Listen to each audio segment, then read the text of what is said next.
Kita rekam ya. Kita rekam. Bismillahirrahmanirrahim.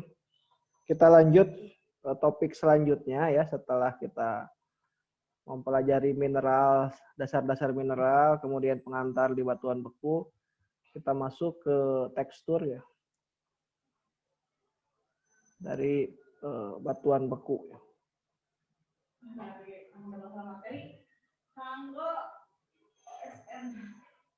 Oke.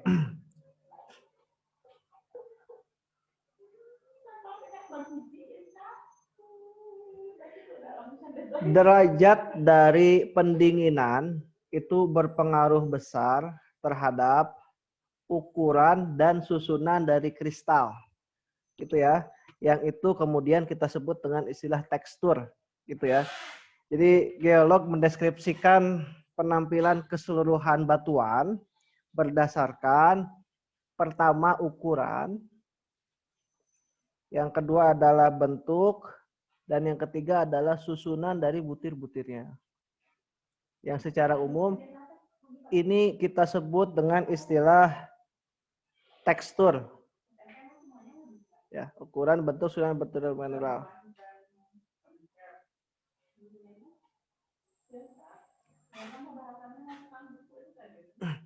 Nah, jadi tekstur ini adalah sifat penting karena memungkinkan kita bisa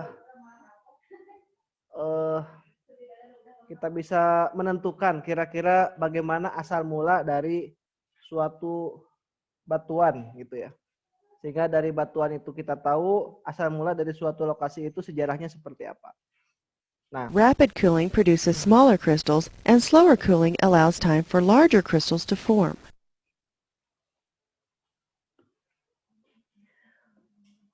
Pendinginan yang cepat akan menghasilkan kristal yang lebih kecil. Gitu ya. Dan pendinginan yang lebih lambat akan menghasilkan kristal dalam ukuran yang lebih besar.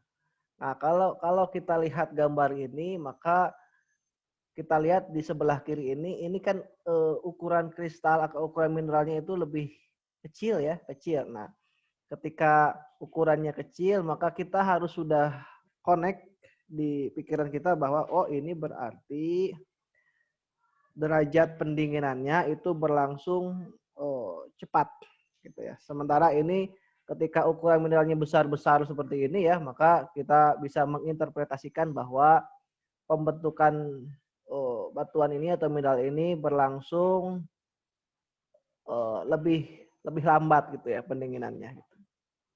Igneous rocks that form at the surface, or as small masses within the upper crust, possess a fine-grained texture. Nah, batuan beku yang terbentuk di permukaan atau memiliki masa yang kecil gitu ya, ukuran yang kecil. Kemudian pendinginannya itu biasanya berlangsung relatif cepat. Nah, ini menghasilkan tekstur berbutir halus. Ya. Jadi yang pertama itu tekstur berbutir halus. Di mana cirinya itu biasanya kalau teksturnya berbutir halus, lazimnya itu terbentuk di permukaan ya.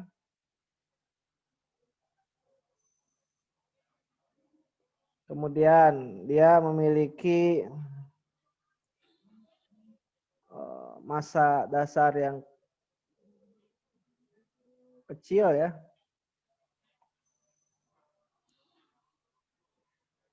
Kemudian pendinginan berarti berlangsung secara apa? Secara cepat. Ya. Oke, lanjut ya. Notice that the grains in fine-grained rocks are too small for individual minerals to be distinguished with the unaided eye.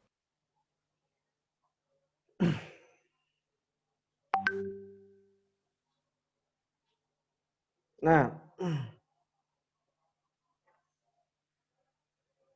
karena mineralnya itu kecil ya, maka biasanya kita akan kesulitan membedakan antara satu mineral dengan mineral yang lainnya gitu ya. Sehingga biasanya untuk penentuan mineral di mineral yang halus seperti ini, batuan beku yang halus seperti ini, biasanya perlu ada bantuan mikroskop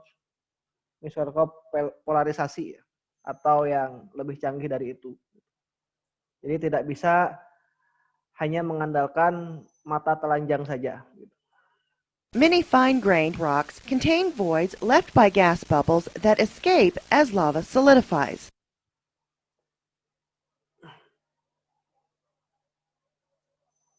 Nah, ada beberapa jenis batuan yang berbutir halus itu biasanya mengandung void. Void itu celah ya. Void atau celah. Biasanya ini adalah hasil dari lubang gas ya. Lubang gas. Jadi dia adalah rongga yang ditinggalkan oleh gelembung gas yang terlepas ketika lava terjadi proses pemadatan. Ya. Nah, ini yang kemudian kita sebut dengan istilah vesikuler, tekstur vesikuler. Ini yang kedua. Ya.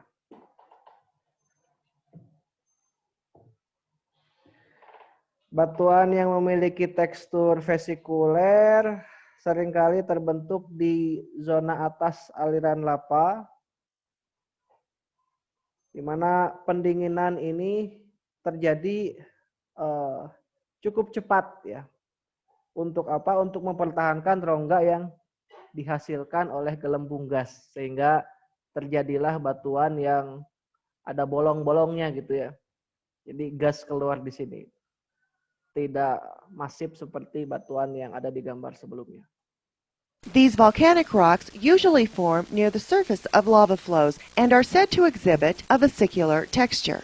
Ya, jadi biasanya merupakan batuan vulkanik yang terbentuk di dekat permukaan atau aliran lava. Kita sebut dengan istilah tekstur vesikuler. When large masses of magma solidify at depth, they form igneous rocks that exhibit a coarse-grained texture. Nah, ketika ukuran butirnya itu besar ya, ukuran itu besar, kita punya lagi tekstur yang ketiga, yaitu tekstur berbutir kasar. Biasanya dia mengkristal di kedalaman. Artinya dia tidak terbentuk di permukaan ya, dia di kedalaman. Sehingga kecepatan pendinginannya cenderung lebih lambat gitu ya. Jadi ada waktu untuk mineral itu terbentuk lebih besar gitu ya. Nah, batuan yang berbutir kasar tersusun atas massa kristal yang saling bertumbuh dan berukuran hampir sama serta cukup besar ya, sehingga biasanya mineral secara individu dapat dibedakan melalui mata telanjang atau cukup menggunakan lup ya, kaca pembesar. Tapi kalau ingin lebih detail tetap harus menggunakan mikroskop ya. In contrast to fine-grained rocks, the individual minerals in coarse-grained rocks can be identified with the unaided eye. Kalau di gambar ini kita dapat melihat ya, batuan ini memiliki 3 penciri mineral. Yang pertama yang kuning itu adalah feldspar ya. Kemudian yang hitam itu hornblende dan yang putih susu itu adalah kuarsa. Jika dalam pegangan tangan saja kita bisa membedakan gitu mineralnya. Rapid cooling of lavas may generate a glassy texture. Glass results when the ions are unordered. That is, they have not formed an orderly crystalline structure.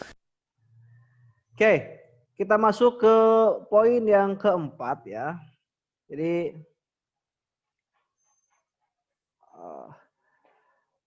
selama beberapa erupsi vulkanis, ya, batuan cair itu dikeluarkan ke atmosfer. Ya.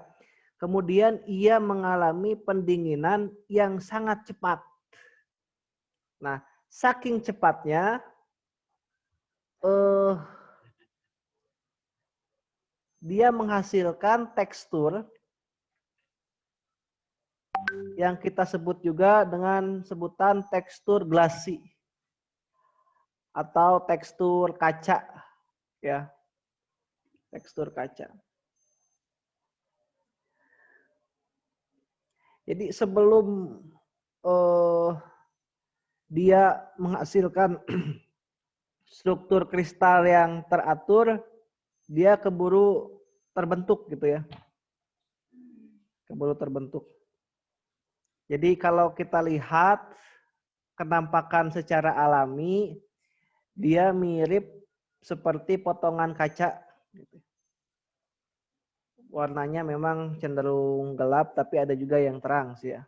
Nah ini kalau ada batuan yang seperti ini memiliki tekstur gelas, kita sebut dengan istilah obsidian.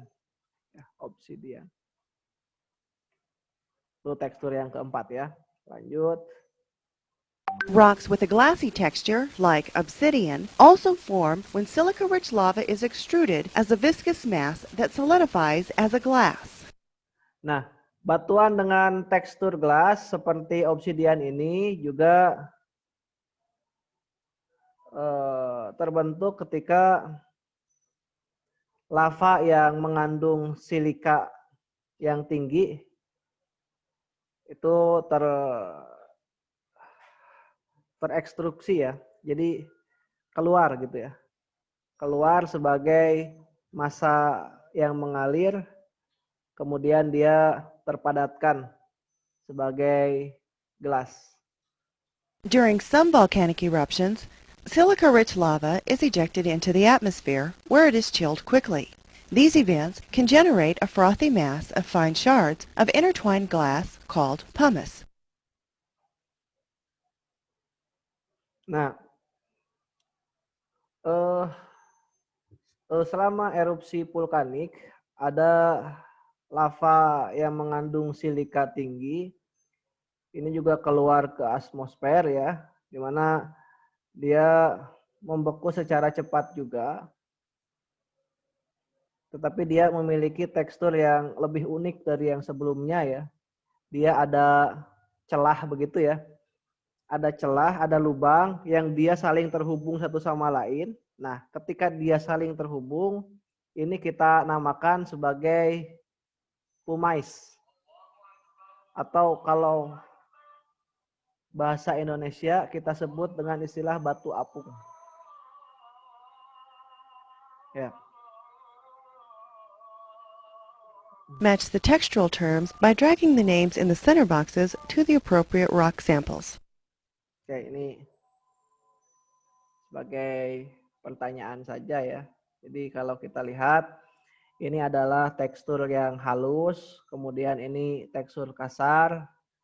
Ini karena ada bolong-bolong, tapi dia tidak terhubung satu sama lain, kita sebut vesikular.